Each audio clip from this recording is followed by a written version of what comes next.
हम संगीता ठाकुर स्वागत करै छी मैथिली गीतांजलि में।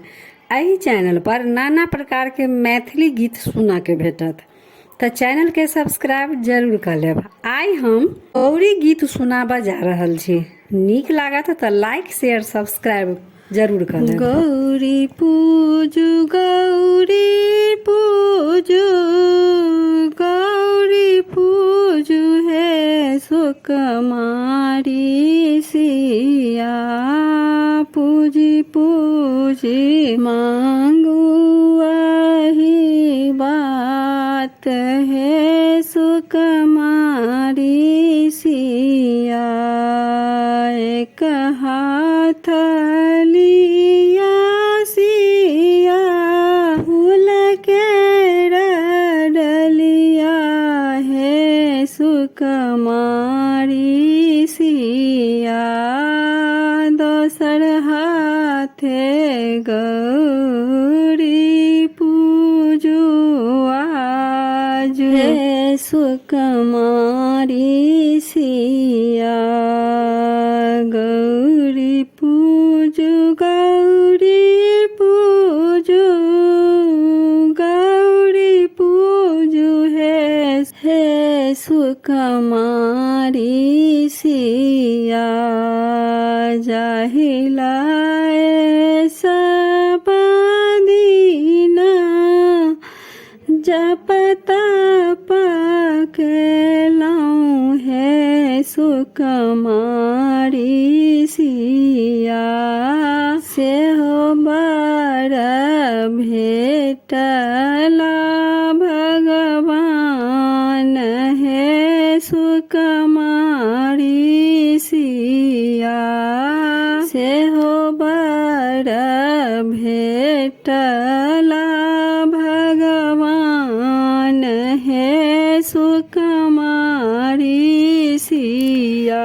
गौरी पूजू गौरी पूजू गौरी पूजू है सुकुमारी सिया, पूजी पूजी मांगू वही बात है सुकुमारी सिया।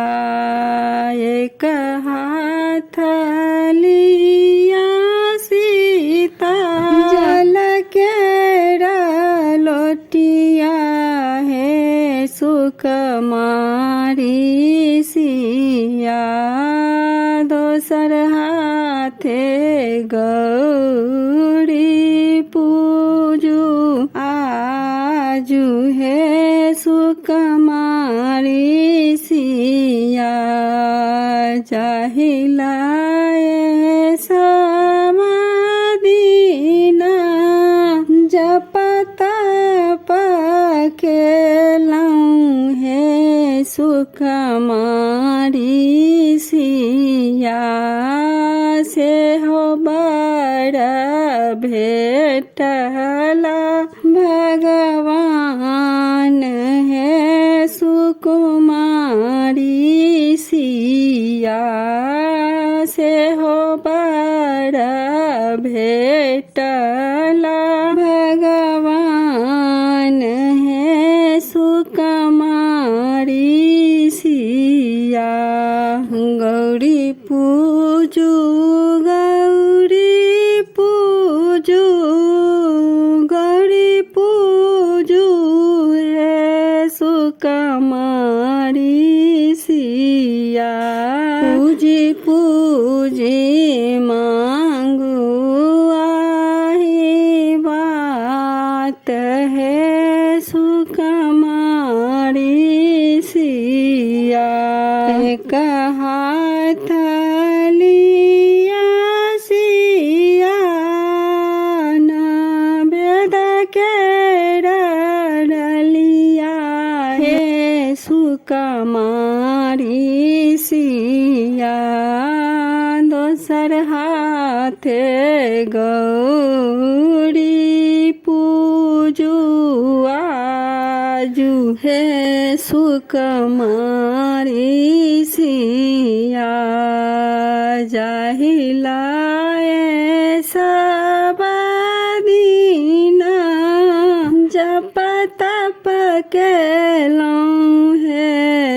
सुकुमारी सिया से हो बड़ा भेटला भगवान है सुकुमारी सिया से हो बड़ा भेटला भगवान